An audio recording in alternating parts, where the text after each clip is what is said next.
A desperate appeal to help the 5 million homeless and starving after the Asian tsunami disaster. Good morning, this is the News Hour on GMTV. Yes, it's 6 o'clock on Thursday, the 30th of December.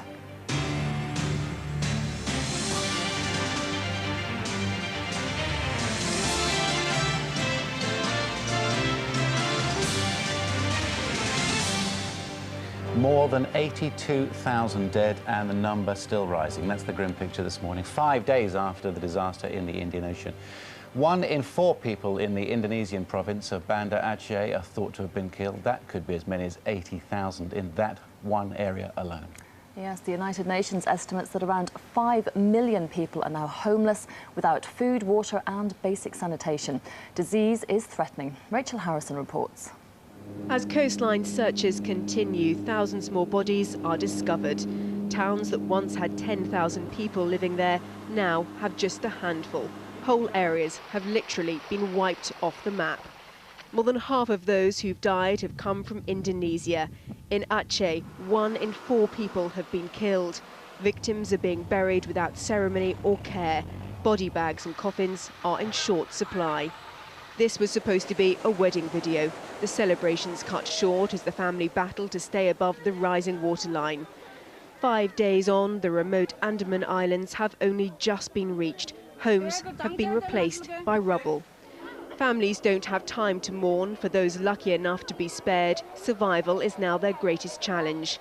5 million now are without basic essentials, a roof over their heads, food and water. There is no end in sight. As each hour passes, the news worsens and the death toll grows ever higher. Aid is on its way, but it's slow. The agencies just can't cope with the geographic scale and the level of demand. The UN says it would still take at least another 2 to 3 days to begin to respond properly. This is not a short-term relief programme. Livelihoods have been lost. It will take years and billions of pounds to rebuild the 11 countries affected. Well, if you'd like to donate money to the UK emergency appeal, the number you should call is 0870 60 60 900, 0870 60 60 900, and we'll have more details on that for you in about 15 minutes. At least 26 Britons are confirmed dead so far, but Thailand says it believes 43 have been killed at its beach resorts.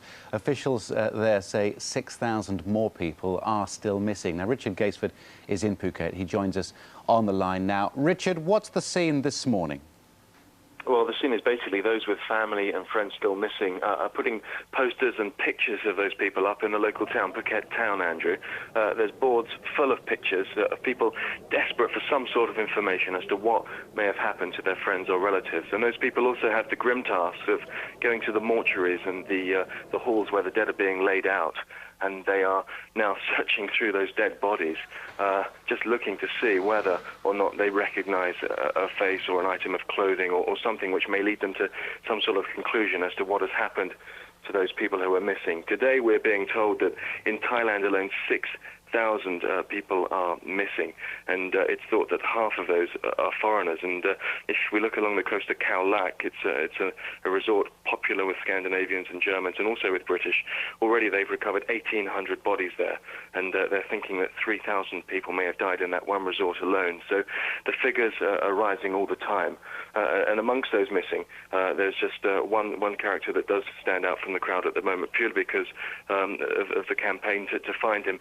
Here's a chap called Piers Simon, 33, and his brother Luke has been putting pictures of him up all over the place, and we'll talk to him a little later about his fight to find his brother.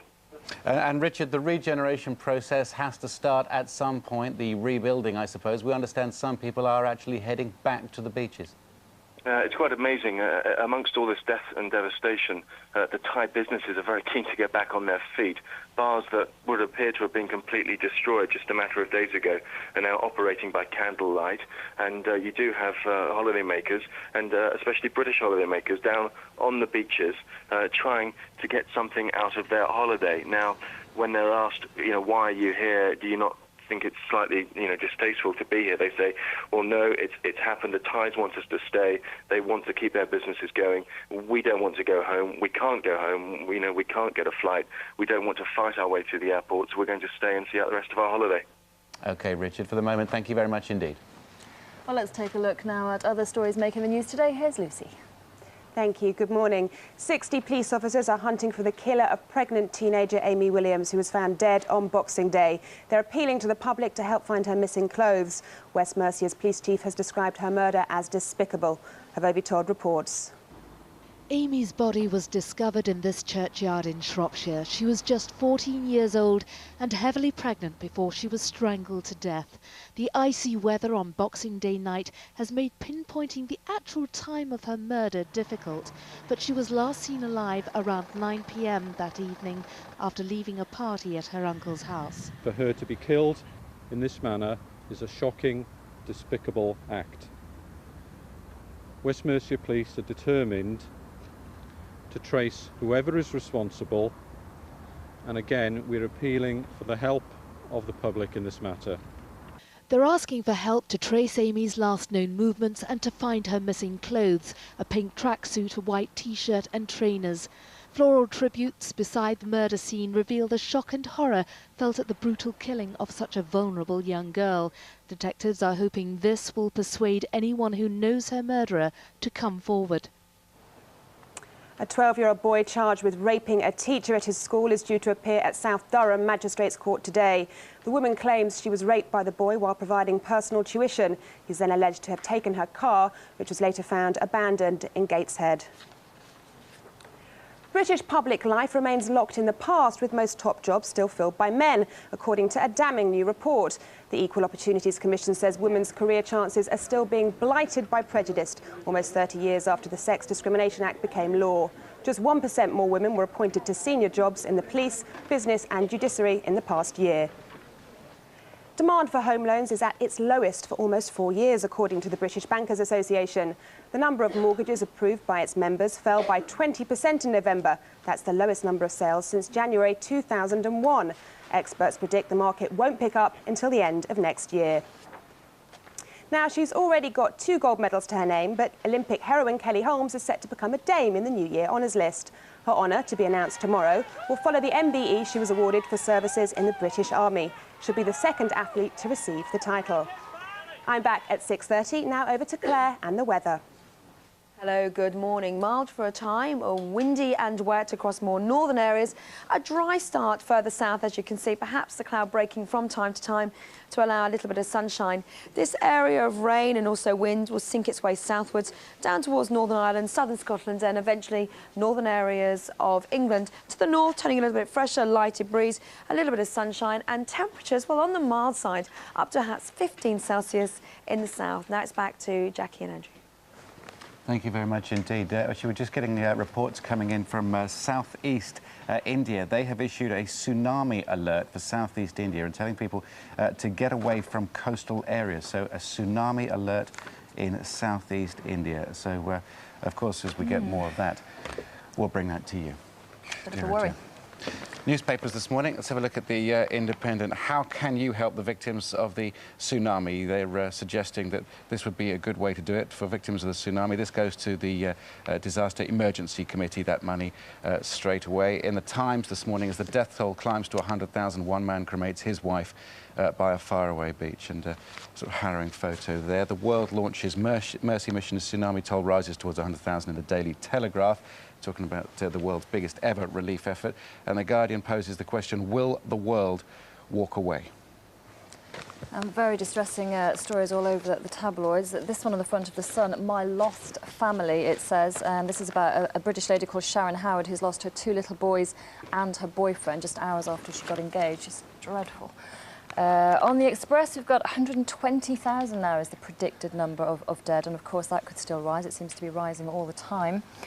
On the Mirror, £15 million of aid is not enough. Another criticism of the government, saying we're just not giving enough to the disaster aid fund. And on the Daily Mail, just this picture of this beautiful little child. For pity's sake, help her, and urging people to give as much as they can to the aid operation. Almost 6:10. Let's take a break from that news for a moment and talk about sport. And the burning question after Arsenal's win over Newcastle United last night is Graham Souness about to become the Premiership's next manager to be sacked. Joining me, former England and Arsenal star Kenny Sampson. Morning to you. Good morning. A 1-0 defeat at the hands of the Gunners is not bad, for Newcastle, but it just comes at... I mean, it was a fine performance, wasn't it? It was a good match. I thought Newcastle actually played a lot better in the second half than they did in the first half and possibly deserved something out of it. Obviously, Arsenal went on to win 1-0, and I think Graham Souness was very angry about a lot of time wasting by the Arsenal team, but that's all part of the game. But, you know, success, football clubs want success straight away. Did you think about being a manager going into it after your record? They would, you know... Not really. I want to try and keep me grey hair. I've got 5 grandkids I have to look after sometimes. Is that right, Kenny? 5 grandkids, yeah. So I think being a manager is such a difficult job now. The expectations, you've got to be almost like Mourinho's doing at Chelsea, successful straight away, and you've got to say he's done a marvellous job, but I think Graham will be under a little bit of pressure because they're a big club. Yeah, they certainly are. So we'll see what happens. I think that's the picture I was just talking about. Handball? Yeah, no, he's saying wasting time as well. I think he hinted quite a couple of times. I think he took the ball off Pat Rice at one stage, and he's not a happy manager, but as I say, expectations at a big club like Newcastle, and so he will be under pressure in the new year. It was a great strike from Patrick Vieira, It was a wasn't fantastic strike. So unexpected. I mean, this is where the Premiership has changed so much, the sheer athleticism Well, of I some think of the what work. it is, when you look at the game, I mean, in the 93rd minute, they're still playing at 100 mile an hour, and it's a wonderful strike. He got a little deflection. There's a little bit of luck involved. I think it first hit Titus Bramble, and then it's taken a little deflection off Jonas. But to beat Shay Given from there, you have to strike the ball well. I think what happened, because of the deflection, Andrew, I think what's happened, he's going where he thinks the ball is going to actually be hit, and the little deflection's taken it slightly to his right, and he had no chance. Let's just talk about, I mean, we've got Wayne Rooney under quite a lot of pressure at the moment, and Alex Ferguson is saying basically to the FA and everyone else that will listen, give the lad a break. He's mine, for one thing. Do big decisions favour the bigger clubs as well? Last night, I thought Arsenal did get away with it. It pains me to say it. Yeah, I think sometimes when the bigger clubs, I think you do get the rub of the green sometimes. I think it happens in all sport. If you're very good at something, you get away with things. And I think Wayne Rooney, violent conduct, I think Sir Alex is right. And it pains me to say that, but I think Alex is right. Violent conduct. I think he's put his hand on his face. If that's violent conduct, you want to try going to the streets on a Friday and a Saturday night. Well, no, I mean, I take the point, but we look to sport to lead in some ways as well. You can't raise your hand. He knows he's wrong, and he's got to learn. Wayne Rooney's a very, very young lad. He's earned a lot of money, and he does lose his temper, and now it's got to be sorted out. Top of the table then, Chelsea have played 49 points. They've got a 5-point lead over Arsenal now, and grinding away and getting 1-0 away victories, which is what all the top teams seem to be doing. OK, Everton lost at the weekend, but the top 3, this is going to be a great run-in. I think it's going to be fantastic. I think there's a massive game on the 1st of January. Chelsea have to go to Liverpool. You think could be a big difference, and it could change the look of that league if Manchester United and Arsenal get their wins. Who are Arsenal playing? Arsenal playing Charlton. Arsenal playing with who? Away. Well, they like playing against. They do raise their game when they play Arsenal. Of course they do. That's the trouble. Is the top 3 of what everyone aims at. Have you been watching the cricket, by the way, as well? Talking about raising the game. Fantastic, the cricket. Absolutely marvellous. England still trying to get 9 wickets and around about 360 runs for the victory for South Africa. Thank you very much indeed. My pleasure. Thank you. Well, more on that breaking news story this morning. Authorities in India have issued a tsunami alert for Tamil Nadu state in the country's southeast. It's an area which bore the brunt of the Boxing Day tidal waves. Experts believe aftershocks which were felt this morning may trigger more high waves, and of course we will have more on that for you as we get it. Now, back here, more Britons are arriving home, bringing with them some just extraordinary tales of survival. We can go now to Abingdon to join Simon Vine and Paul Hogg, who are just back from Phuket in Thailand. Now, good morning to you both. Very, very good to see you looking so well and safe this morning. I believe you were in your hotel on Boxing Day morning when you heard screaming outside. Tell us what happened next. Morning to you, Jackie. Yeah, as you said, just heard some screaming. I got up, I was in bed, and I went to the door and saw water gushing down the path from the beach. Initially, I thought it was just a flood from the heavy rain the night before, but then within seconds I realised it was far more serious. Within seconds, the water was up around her knees. Yeah, I was going to say, it went up to about 7 feet high in about a minute or something, I believe. Yeah, well, the flood came in a bit to about knee deep, and then started to drop down a bit, and then a few seconds later, it was up 7 feet deep, as you said. So you all managed to get onto the roof, and what happened then? I believe you saw lots of people being hurt, and it must have been just horrendous for you. Well, there was no staff in the hotel. They'd all gone, so it was all the holidaymakers that were helping one another out, and we were trying to get as many people to the roof of the hotel as quickly as possible.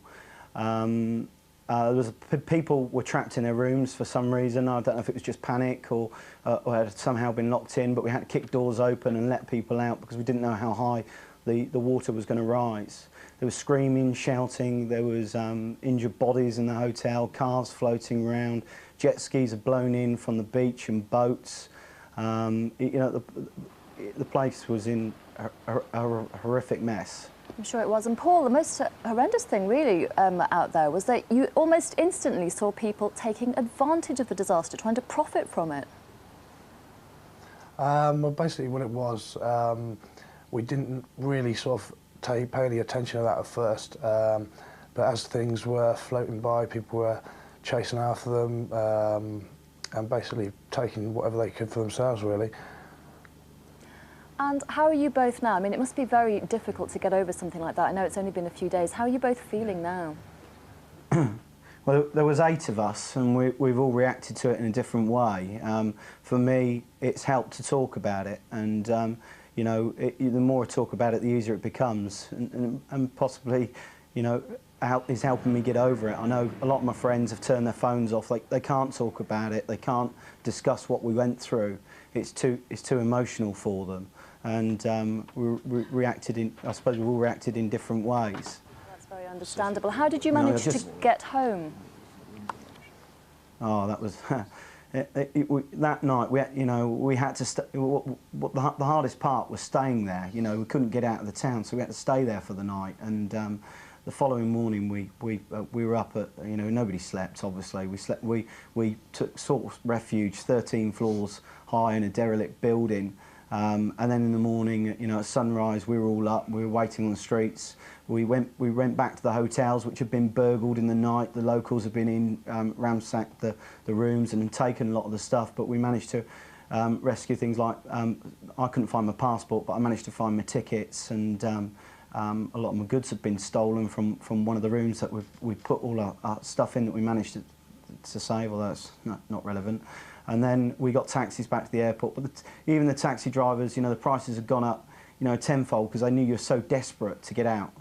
It's extraordinary, isn't it? Well, it's very, very good to see you both back, and I hope you do eventually get over it. Very traumatic for you, and thanks very much for joining us this morning. Thank you.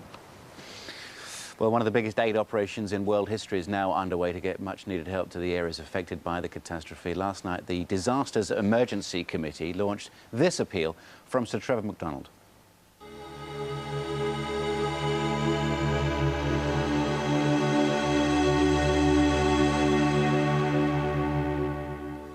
These extraordinary images have touched and shocked us all over the past few days. Sights and sounds of probably the worst natural disaster we've ever seen. Tens of thousands of people have died. Ordinary people's lives, like ours, have been ripped apart. Now urgent help is needed from us all. Have a look at those pictures and imagine that happening to a village or a part of this country, and how desolate we will be, how desperate we could be, and how much we'll need the help from outside. So I think, you know, one always says this when there are natural disasters in parts of the world, but if ever there was a need, I think this is the time.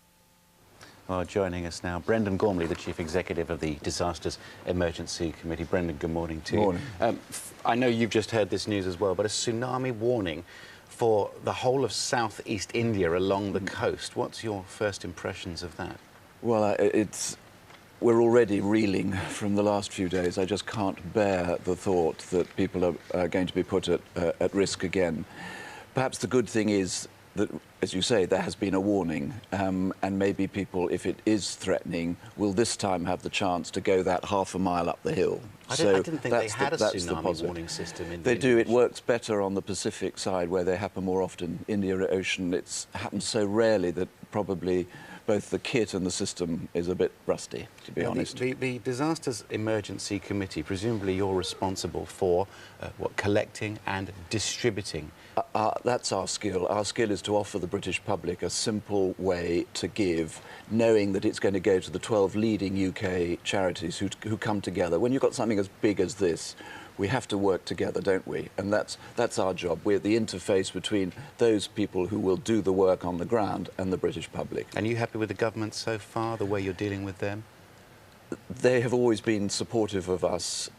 Clearly, this scale, we need more from everybody, and I think the British public are showing the way, and I'm sure the government will do as much as it can do. It's incredible, isn't it, how Sudan is now no longer on the news pages despite Band-Aid and other trouble areas, even Iraq. You have to go to page 7 and 8 before we see a bomb blast killing 25 people. But I think we need to illustrate what people's money can actually buy them if they contribute to this. So you have a selection of... Well, I do, because some of your colleagues have helped me. I mean, £10 get you the plastic sheeting to make one of those little shelters, so at and least... that's there, isn't it? And then a mosquito net, which is absolutely crucial in this hot, humid conditions. Mosquitoes kill, £27. But don't forget, this is bought here in London. With cash donated, we can buy locally, make it go even further. OK. Absolutely crucial, little chlorine tablets, seven quid for 1,000, and actually for £40 we can keep 100 families for a week with clean water. Just a few more of those, so that's a lovely one. What about just everybody's lost everything, swept away. We have ready-made up kitchen kits. Those can go out for about £9. And what we discovered in Sudan, which we did a major appeal, for about £35, you can feed a family for a week. And so far, we find probably an average donation from families in the UK is £40. So look how far, look what they're able to do. Are you able to maintain any sense of optimism or forward thinking at this point? Have you ever seen anything on this scale before? I haven't, to be honest. But you have to be an optimist. I wouldn't get out of bed if I didn't think that we could do something. And the lovely thing is that the UK charities, the Oxfams of this world, Christian Aid, they've got partners, they've got staff in all those countries. So they're already at work. Yeah. It's just the sheer geographical scale that is a bit daunting. Brendan, good luck. Not at all, thanks for your help. You can make a donation to help by calling the Disaster Appeal telephone number. That's 0870 60 60 900, 0870 60 60 900. And you can also make a donation in person at any of the high street banks and the post office, as well as by post. You can see our website, of course, for more details. That's gm.tv. We'll take a break now, back in just a moment.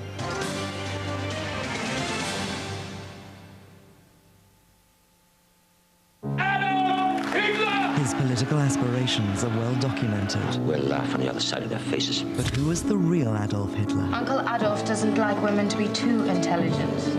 All German women should be married. His loves. Heil Hitler!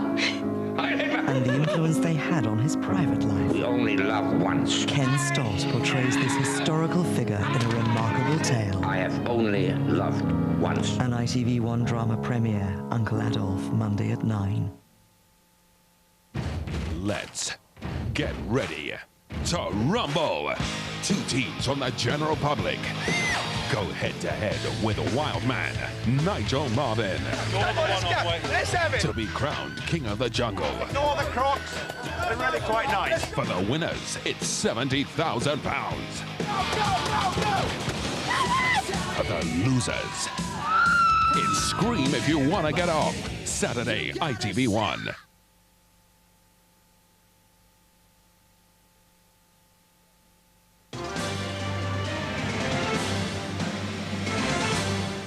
Welcome back, it's 6:24. Now take a look at this painting. It's clearly the work of an accomplished and talented artist, and of course it would be enough of a challenge for someone who could see perfectly, but this, believe it or not, was actually painted by a man who's very nearly blind. The artist is Paul Jordan, who joins us now with his wife Julia and son James. I think James is having his breakfast there this morning. Good morning to you all. Thank you very much for coming in. Now, Paul, first of all, I mean, it's quite mind-boggling that you obviously haven't got very much eyesight and are able to paint like that. That's right. But you weren't always blind, were you? No, Tell me what happened. Basically, my career has been a graphic artist for nearly 14 years. I had started having eyesight trouble, and I eventually ended up in hospital in Birmingham, having tests and things, and it went on from there really. And unfortunately, I've been diagnosed with muscular dystrophy, which is a progressive muscle disease, which has been diagnosed, and unfortunately is affecting the muscles in the whole of my body, but also it's obviously affected my eyes. And how on earth do you manage to paint, though? I mean, people will find it amazing. Presumably it's from memory. Memory, very strong imagination, which obviously always been my background with my job.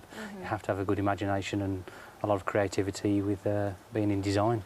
And how long does it take you to do one of these paintings? The Star Wars painting, which obviously was just a painting which I wanted to do, was nothing... So you're a Star Wars fan, obviously. Big Star Wars fan. It's taken nearly 2 years to paint. Wow. Normally it would have probably taken about 2 or 3 weeks at the most, but yeah, it took nearly 2 years. It's extraordinary. Julia, Paul was diagnosed with this condition when you were pregnant with James. It must have been a very tough time for you.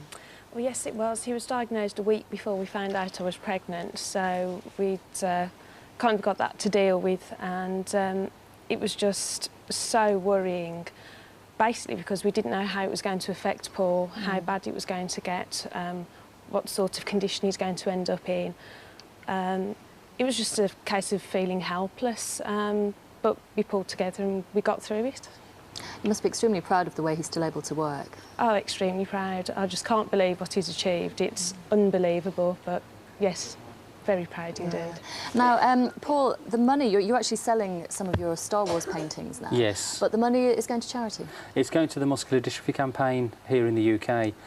What I'm doing now is obviously I've set myself up a charity called Muscular Art Donations, and from that I obviously collect money from doing paintings, which obviously I've been lucky enough to have my Star Wars painting, which I completed and licensed by Lucasfilm Limited, who obviously are the franchise for Star Wars. Yeah, and it's gone from there really, and now I'm being lucky enough to have different art donated from other artists here in the UK and overseas in the US. Fantastic. Which all the proceeds are going back in 12 months' time to the muscular dystrophy campaign in London. Very worthy work. Now, I mean, you obviously still have problems. You have increasing problems from your condition, Unfortunately, don't you? yes. I'm having swallowing problems, which is affecting me eating.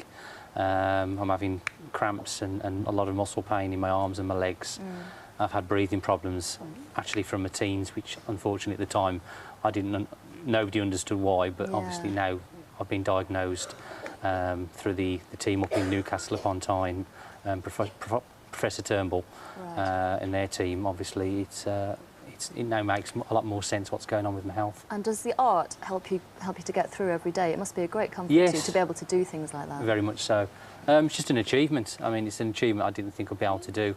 It's given me a sense of gratitude for myself, really, and I've overcome a lot of obstacles with what's happened, and now obviously it's become a charity for myself, and obviously bringing awareness for muscular dystrophy campaign and muscular dystrophy as a whole, because it's a killing disease. Unfortunately, it's not a nice thing to talk about, obviously. I mean, no, but you're doing a great job in highlighting it and raising money for it, and thank you very much for joining us this morning. James has been wonderful. What a good little boy. He must be a great comfort as well. So sweet. Thank you very much indeed. Very much. And if you like Paul's work, who wouldn't, and you'd like to find out more about the Muscular Art Donations charity, you will find details on our website, gm.tv. Almost 6:30 this morning. If you're just joining us, authorities in India have issued a tsunami warning along the country's southeast coast. So a tsunami warning along the country's southeast coast, which is a huge area. More on that in a moment. But first, the weather picture closer to home. Here's Claire. GMTV weather, sponsored by Tops Tiles, brightening homes, whatever the weather. Hello, good morning now. Wind and rain gradually sinking its way southwards, remaining mild, at least for the time being, although Sunday we're going to get an Arctic blast of cold air and in fact some wintry showers returning to milder air after that. Now this morning the satellite picture's not picking up the low cloud, but at least it's dry across England and Wales, much of Ireland as well as southern areas of Scotland. As we head through the cloud and head northwards, there's a little bit of drizzle across northwest Wales, but across the far north of Scotland, that's where we are seeing some heavy bursts of rain during this morning. This heavy rain It's likely to move its way southwards through the next few hours, reaching southern Scotland and northern England later on. So this is the rain here. To the south, there is a lot of cloud. The clouds could break up from time to time, allowing perhaps a little bit of sunshine. Associated with this rain, though, is some very strong winds. As the rain sinks its way south, though, turning a little bit calmer in the north, a lighter breeze, and you should see some sunshine. This rain will continue to be heavy until it sinks its way across to more southern areas as we head through this evening and overnight. And temperatures on the mild side, that's particularly across more southern areas, 15 Celsius, 59 degrees Fahrenheit, turning a little bit fresher across the far north, and that's where we could see problems tomorrow with fog as well as frost. In fact, some icy stretches on untreated roads across Scotland, perhaps even northern England, and further south across Northern Ireland. We hang on to the mild conditions as well as the cloud and the rain across more southern areas, and those fog patches could actually be dense, particularly across more northern areas because of the lighter breeze. As we head into New Year's Eve, the afternoon, well, the rain clears off the scene. We should see some sunshine and then see some rain moving in across the far northwest. So what's happening New Year's Eve? If you are out and about, there shouldn't be any problems on the roads. There will be some rain across the far north and west, some chilly winds here, turning colder on Sunday, and in the south it's mostly dry and fairly mild. Here's your summary. Find out what our weather's up to for the next 5 days on our website, gm.tv. More now on the earthquake disaster, of course, and authorities in southeast India have just issued a new tsunami alert for all areas affected by the tidal waves on Boxing Day, especially Tamil Nadu state. A lot of information coming in on that, and as we get it, we'll bring it to you. Of course, over 82,000 people have been confirmed dead already. That number is rising, so that is the rather grim picture this morning, 5 days after the disaster in the Indian Ocean. 26 Britons are now confirmed dead. Thailand says it believes 43 have been killed at its resorts. Now, in Phuket, Richard Gaisford is there. And I just wonder, Richard, if you've heard anything at all about that breaking news, about the tsunami alert. No, that's certainly news to us, Andrew. In fact, I heard it from the office first, so nothing from the Thai authorities. We've had a look out to the horizon, just in a little trepidation, but nothing here. And obviously, we will keep our eyes open and ears open for any information that we can get on that. The news that has come from the Thai authorities this morning is that they are thinking that 6,000 people are still missing in Thailand, half of those foreigners, so around 3,000 foreigners still missing. The news is not great, specifically from one island, Khao Lak, where 1,800 bodies have so far been recovered, and they think 3,000 people may have died, and that is a resort that is very popular with Europeans. So we think that figure of British dead is likely to go up, sadly. Amongst those missing is this chap here, Piers Simon, 33 years old. Now, I was hoping to speak to his brother Luke just now. I spent the morning with him, but Luke's just had a telephone call from a friend who has had the very grim task of going through the local morgues trying to identify bodies, and he's just rung Luke just a few minutes ago to say that he thinks he may have found someone that looks very much like his brother. So at the moment they're going through dental records and identifying features. It is a grim task, and one that his brother is attempting here with the help of a friend. A very difficult time for him indeed. And throughout this island and islands and resorts along the coast of Thailand, there are boards where pictures like that are being put up so people can try and have some hope. Family and friends who are missing relatives are putting these pictures up in the resort towns, hoping that someone may have seen them and someone may have some information about the loved ones that they would dearly like to see back again. And amongst all of this death and destruction and the missing people and the sad news, believe it or not, people are still holidaying. It seems strange, but on the beach behind me, people are still taking in the sun, going in the sea, and amongst them a number of Britons, and I caught up with them yesterday. Slowly, they're coming back to the beach that just a few days ago they ran for their lives from.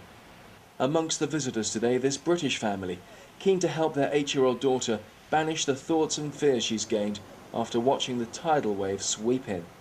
There was big waves and there was coming and people was very frightened and people were screaming and they was very scared. My little girl, she's panicked. She didn't want to come near the sea. This is the first time we've been back today since it all happened, and we've brought her down and she's okay, yeah. Despite reminders all around, it hasn't put the family off staying. It doesn't put me off being here now, and it doesn't put me off coming back. Now, these men too are keen to stay on. They've spent the day on the beach, talking about what's happened, and why they don't want to go home. No, I don't want to go back. Come out here 4 weeks. I'm going to stay out here. It's my holiday. I want to be here. I know it's a big disaster, but I'm staying. Yeah, you do think about it. Feel sorry for everyone who's died. Women, children, everyone. Richard, we'll be back to you later on. Thank you very much. Well, the United Nations estimates that 5 million people around the Indian Ocean are now homeless and without food, water and basic sanitation. It's trying to raise £130 million in aid, with the threat of disease increasing every hour. Rachel Harrison has the latest. As coastline searches continue, thousands more bodies are discovered. Towns that once had 10,000 people living there now have just a handful. Whole areas have literally been wiped off the map. More than half of those who've died have come from Indonesia. In Aceh, 1 in 4 people have been killed. Victims are being buried without ceremony or care. Body bags and coffins are in short supply. This was supposed to be a wedding video. The celebrations cut short as the family battled to stay above the rising waterline. 5 days on, the remote Andaman Islands have only just been reached. Homes have been replaced by rubble. Families don't have time to mourn. For those lucky enough to be spared, survival is now their greatest challenge. 5 million now are without basic essentials, a roof over their heads, food and water. There is no end in sight. As each hour passes, the news worsens and the death toll grows ever higher. Aid is on its way, but it's slow. The agencies just can't cope with the geographic scale and the level of demand. The UN says it would still take at least another 2 to 3 days to begin to respond properly. This is not a short-term relief programme. Livelihoods have been lost. It will take years and billions of pounds to rebuild the 11 countries affected. Well, ITV News correspondent Dan Rivers is in Banda Aceh in Sumatra. Speaking earlier, he said entire areas which are out of reach from the rescue effort appear to have been wiped out by the waves. The devastation is absolutely incredible. There are entire districts which have been completely razed to the ground. He estimates that only about 30% of the town is left standing. You can see the devastation in the pictures we've got here.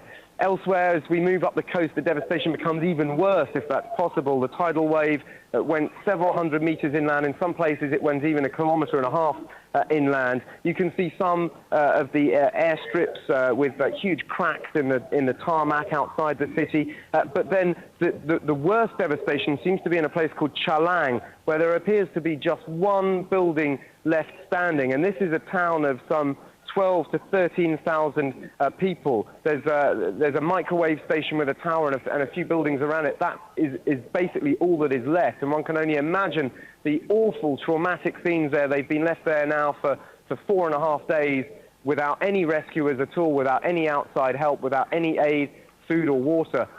One can only assume that a massive proportion of the people there have been killed by the impact of this tsunami, and that an even more people after that will succumb to illness, to starvation, to lack of water. So although the picture in Banda Aceh, where we are at the moment, is incredibly bad, I think the true epicenter, the true ground zero, if I can use that term, is further down the coast, where entire towns have been completely leveled. They are simply not there anymore. It's as if a nuclear bomb has been exploded, detonated on the coast, and has just taken out every single building in the area. A graphic account of the scene at Banda Aceh, one of the worst affected areas in Indonesia, from Dan Rivers there. Let's go over to the news desk now and get the rest of today's news with Lucy McDonald. Good morning. Detectives investigating the murder of pregnant teenager Amy Williams are appealing for help to find her missing clothes. Her body was discovered in a churchyard in Shropshire on Monday morning. She was last seen around 9 o'clock on Boxing Day evening after leaving her uncle's Christmas party. British public life remains locked in the past, with most top jobs still filled by men, according to a damning new report. The Equal Opportunities Commission says women's career chances are still being blighted by prejudice, almost 30 years after the Sex Discrimination Act became law. Just 1% more women were appointed to senior jobs in the police, business and judiciary in the past year. Demand for home loans is at its lowest for almost 4 years, according to the British Bankers Association. The number of mortgages approved by its members fell by 20% in November. That's the lowest number of sales since January 2001. Experts predict the market won't pick up until the end of next year. She already has 2 gold medals to her name. Now Olympic heroine Kenny Holmes is set to become a Dame in the New Year honours list. Her honour, to be announced tomorrow, will follow the MBE she was awarded for services in the British Army. She'll be the 2nd athlete to receive the title. It's 6:39. Here's what's happening where you are.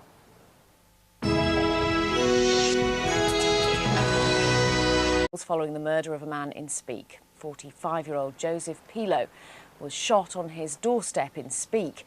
He managed to walk to a police station but later died at Wiston Hospital. Detectives are keen to trace a man seen talking to Mr Pilo outside his house on Little Heath Road at around 11:30 on Tuesday night. It's the 10th fatal shooting on Merseyside this year. 5 tons of fireworks are being loaded onto the roof of Liverpool's Metropolitan Catholic Cathedral today. A gigantic firework display will be held on New Year's Eve to mark the end of the Capital of Culture themed year of Faith in One City. A 300-foot winch will be used to lift them to the top of the cathedral. The 20-minute display will begin at 5:30 tomorrow. I'll be back with more news at 7:05. For now, though, let's take a look at today's weather.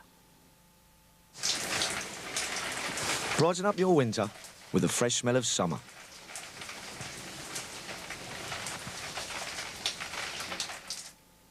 Overcast this morning with the cloud shrouding the Pennines in fog and some patchy drizzle. This afternoon will be heavy rain and it'll spread into Lancashire this afternoon with gusty south winds and highs of 13 Celsius.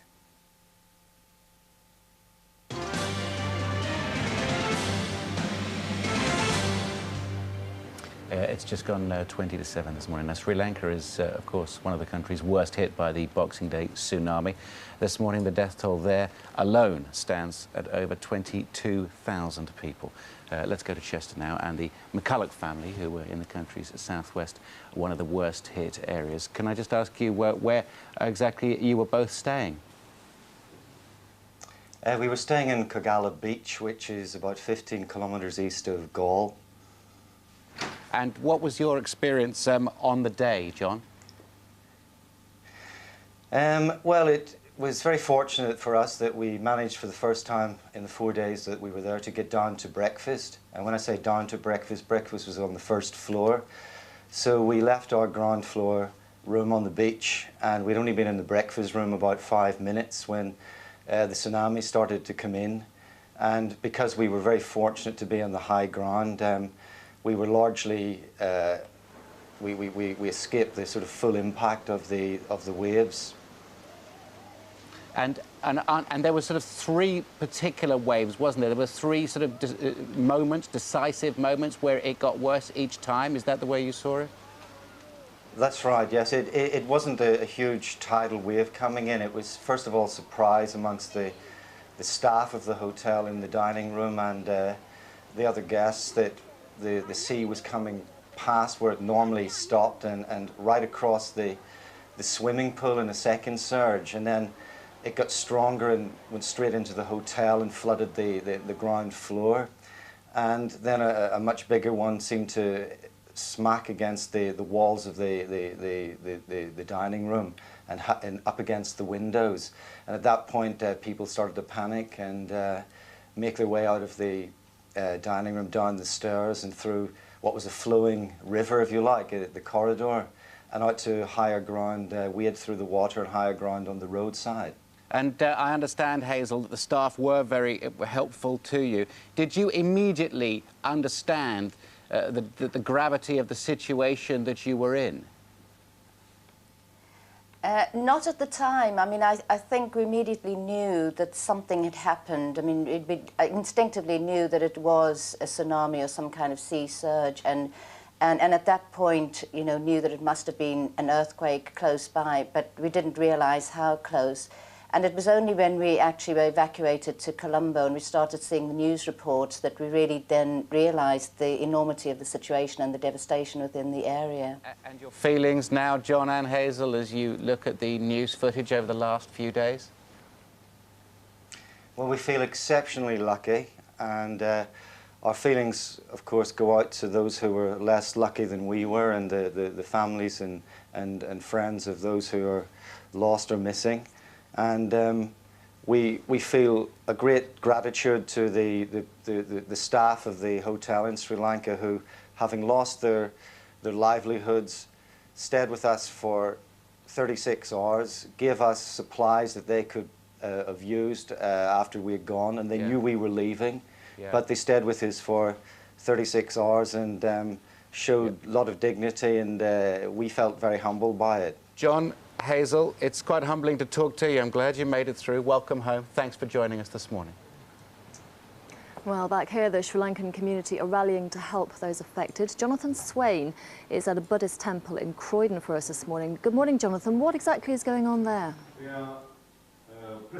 Well, it's morning prayer here at the Buddhist temple in Croydon, where they're praying for the families and for their friends back at home, also for the missing and for their loved ones who have been perhaps caught up in this tragedy. Just about everybody here has been affected in some personal way by the tragedy that happened in Sri Lanka. The current death toll stands at 22,799, just a figure which is incomprehensible. Well, they're determined here to also help with the relief efforts.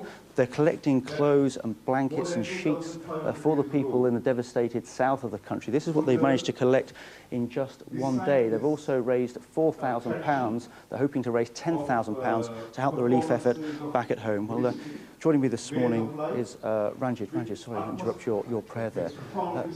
This tragedy has particularly hit you, hasn't it? Yes, I lost my sister on this tragedy. She was home at the time with her son and the children. They were all sleeping upstairs, so they were okay, managed to survive.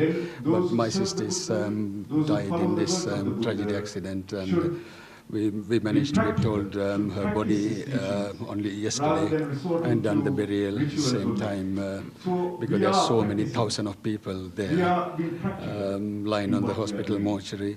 So it's very, very sad. Anyway, we're trying to do whatever we can help everybody. You know, it's just not one family. It's not just my sister. Everybody. It happened to everybody. Country. Okay, Ranjit, thanks so much. We've got time for all of you here this morning. And so, Sunita, you were watching the TV pictures of the Queen of the Sea, which is the train in the south of the country, which was devastated by the tsunami wave. And then you had bad news yourself. Yes, my cousin's wife and the two children who are under 14 have lost their life, and they were perished in that train when they were traveling from Goa to Colombo. And then, unfortunately, they had this bad news, and also their business was all damaged in Matra town. And I had lost another relative who are elderly couple. They were by the coast in Matra town, and they lost their house as well as they perished in the got washed away in this massive disaster. Okay, very sad. Thanks very much indeed for joining us this morning. We're going to be live here later on. As you can see, that everybody here has been affected by the tsunami in Sri Lanka, Andrew. It's me, actually, Jonathan, but never mind. Well, joining us now is Sri Lanka's High Commissioner to Britain, Faiz Mustafa. Good morning to you. Good morning. Now, we must first just briefly mention this breaking news this morning. We're hearing reports that a new tsunami warning has been issued to the whole of the area affected by the Boxing Day waves, and that people are now fleeing those areas. This is just the last thing people need, isn't it? It's absolutely shattering, but at least on this occasion we have been forewarned. Exactly, so maybe people can get away before it happens, if it happens again. What sort of stories are you hearing out of your country? Oh, terrible, because I think this is probably the worst national disaster to befall us ever. The level of the devastation is just mind-boggling. We've just heard that the death toll is rising, it's now reached about 22,000. Of course, bodies are being discovered. We have heard stories of mass graves. The destruction of property is also staggering, and this infrastructure has also taken a beating. All in all, it's absolutely shocking and appalling. It's obviously going to take many, many years to recover from this. Is your country, did your country have plans in place to cope with such an emergency? Well, having regard to this magnitude, I don't think we would have envisaged a tragedy of this nature. But certainly, of course, we had the Department of Social Services and a nuclear system which could cope with disasters on a minor scale. But this is absolutely staggering. I think everybody is taken aback. Absolutely. Now, you're appealing to the Sri Lankan expats in this country for help. We've seen there that they are definitely pulling together already and raising lots of money. What sort of things are most important, do you think? Of course, the response has been amazing, very encouraging. Of course, if you look at our requirements, they are twofold. There are, of course, the traditional humanitarian needs, which are of immediate nature. They cover the areas of health, that is sanitation, food, provision of temporary shelter, restoration of electricity, and of course the provision of drinking water. These are the priorities at the moment. Though, of course, in the long term we got to have, or rather even in the medium term, restoration of infrastructure, rebuilding. That of course will be an ongoing process. But we do need assistance in regard to the imperative needs, and that you could do either by supplying the material or by way of cash donations. Absolutely, cash is the most important thing, isn't it? Well, thank you so much for taking the time to come into us this morning, and all the very best with your work in the weeks to come. Thank you. Thank you. Bye. Just gone 10 to 7 this Thursday morning. You're watching the news here on GMTV. These are this morning's other headlines, and 60 police officers are hunting for the killer of pregnant teenager Amy Williams, who was found dead on Boxing Day in Shropshire. Demand for home loans is at its lowest for almost 4 years, according to the British Bankers Association. The number of mortgages approved by its members fell by 20% last month. And Olympic heroine Kelly Holmes looks set to top her 2 gold medals in Athens by becoming a Dame in the New Year's honours list. That's expected to be announced tomorrow. OK, we're off to Hollywood now. We'll take a break from the heavier news and we'll talk to Nelson Aspen, which is always good fun. Nelson, good morning to you. A famous spat. Tell me more. I like this one. Well, if you can imagine anything worse than having the Osbournes as neighbors, imagine if Simon Cowell moved in next door to them. Apparently, this is what's happening in Beverly Hills. We hear reports that Simon Cowell has plopped down £5 million for a swanky new house right by the Osbournes' house. And Sharon Osbourne, you know, apparently their feud is so intense that she's decided she's getting out of the hood. She's going to put up their house for sale and get out of there because, I mean, even at public events, they've had to be separated. So the last thing she wants is for him to come knocking on the door wanting to borrow a cup of sugar, although he keeps claiming, sweet as pie, that he really wants to work things out with Sharon. OK, how lovely. Also, confirmation of what we've always suspected, superstars getting better treatment in jail, especially in America? Oh, sure. Just ask Robert Downey Jr. Well, now there's a police chief in Arizona who's admitting he may have made some poor decisions, that's a quote, I might add, in how they handled the sentencing of Supreme's Diana Ross. You might remember almost a year ago, she was involved in that little drunk driving incident in Arizona, and she had to serve 2 whole days in prison. Well, we're finding out now that she got to go home for a little bit during the middle of the sentence. She got to have special food brought in, no file in the cake, and she got to use her cell phone. So that sounds to me better than some hotels I've been in. Yeah, it does sound good. Nelson, thank you. There have been rumours, have there not, that Bridget Jones, Renée Zellweger, as we know her, has split from her boyfriend. What do you know?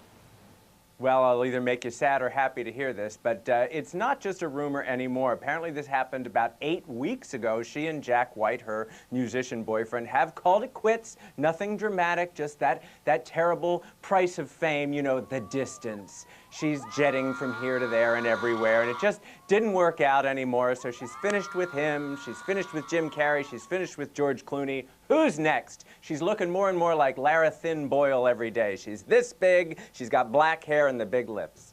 I tell you one.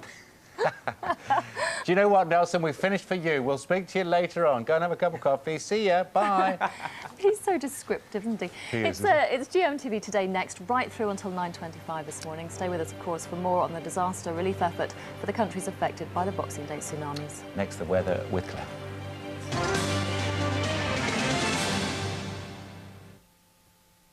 What's your name? Brown, sir. Thomas Brown. There were 2 fresh faces that day at rugby school. The new headmaster and young Tom Brown. Have no fear, Tom. Stephen Fry stars in a brand new adaptation of a timeless classic. Learn from the strong. Protect the weak. Stand up to bullies and blackguards of every kind. Tom Brown's School Days. Then let the adventure begin. New Year's Day at 9 on ITV1.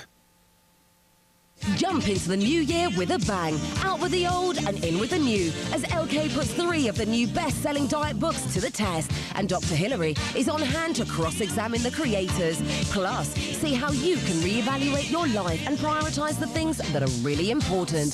LK Today next week on GMTV.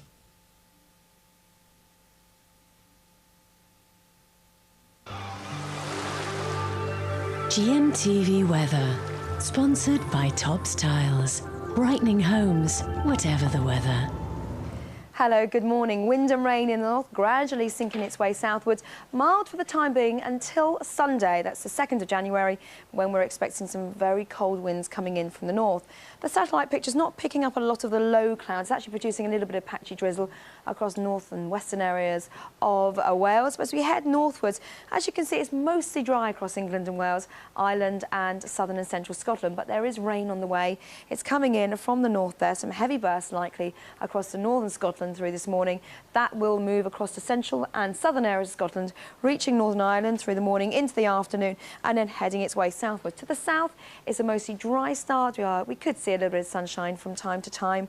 Very windy in the north, but as this rain moves across to more southern areas, the winds will ease across central and northern areas of Scotland.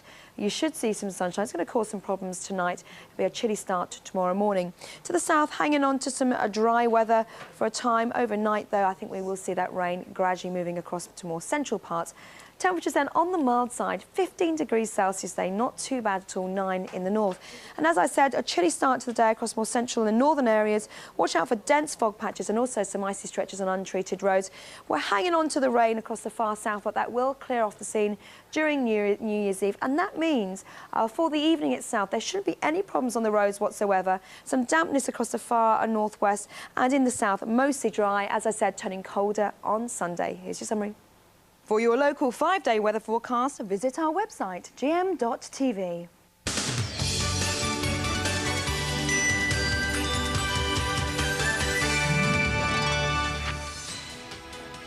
5 million people in desperate need of food and shelter as the aid starts to arrive in the earthquake zone. It's approaching 7 o'clock on Thursday, the 30th of December. Good morning to you. This is GMTV Today. Today is the 5th day of the Asian earthquake disaster. Yes, 5 days on and more evidence of the devastating effects of the Asian tsunami. 1 in 4 people in the Indonesian province of Banda Aceh are thought to have been killed. That alone could be as many as 80,000 people, just in that one area alone. And in the past hour, the Indian government has issued a new tsunami warning along its southeast coast, which is causing panic in the area. Well, in Britain, thousands of people have already pledged money to help. The Disasters Appeal phone line is 0870 60 60 900, 0870 60 60 900 if you want to get involved. Let's go first to Thailand, where many of the British victims died. Richard Gaisford is in Phuket, where the desperate search for missing friends and relatives goes on, but where some holidaymakers have returned to the beach. Good morning to you, Richard. I guess life must go on. Life must go on, but not for the families and friends of the 6,000 people who are thought to be missing here in Thailand. That's the figure that's just been released by the Thai authorities. They reckon at least half of them are foreigners. Amongst them, this chap, Piers Simon, 33 years old, last seen on the island of Phi Phi, and his family haven't seen him since Boxing Day, and they're desperate for information. Now, his brother Luke joins me now. Luke, I know you've been searching very hard for your brother. Yes. It's an intense, emotional time for you, isn't it? It's very hard. We've spent 18 hours a day working around the clock, not just in this country with a friend of mine, but also family and friends at home. We're doing all we can. We're exploring every single possible lead that could lead to any bit of information which will identify exactly where he is. And it's a grim task for you and your friends. It's horrid. You have such highs and lows, peaks and troughs really, because you'll get a lead which you think is going to bring him back to you, and then you'll get another bit of information which actually destroys that. So you have to start again, keep positive and sift through the information, keep talking to people because everyone is moving around and they're in similar situations, and see if you can get a new lead somewhere else. Now, the last phone call you had wasn't good news, but we're still asking people to look at the pictures of Luke to see if they can build up some sort of idea of where he might have been and where he might be now. Absolutely. The last phone call has identified someone in a morgue who is wearing a similar pair of shorts. We think we have a match there, but you know, we still have to remain positive. The type of shorts are quite common, and there are still a lot of people around who haven't been reported yet. So we're maintaining positive, but obviously this is a new lead and we have to explore every option within it. Well, Luke, we wish you well with your search. And amongst all of this death and destruction and the missing people, believe it or not, people are still trying to get on with holidays. It might be hard to understand why, but you look at the beach behind me, there are people there who have been soaking up the sun and going into the sea. And yesterday I went to meet some of those British families. Very slowly they're coming back to the beach that just a few days ago they ran for their lives from. Amongst the visitors today, this British family, keen to help their 8-year-old daughter banish the thoughts and fears she's gained after watching the tidal wave sweep in. There was big waves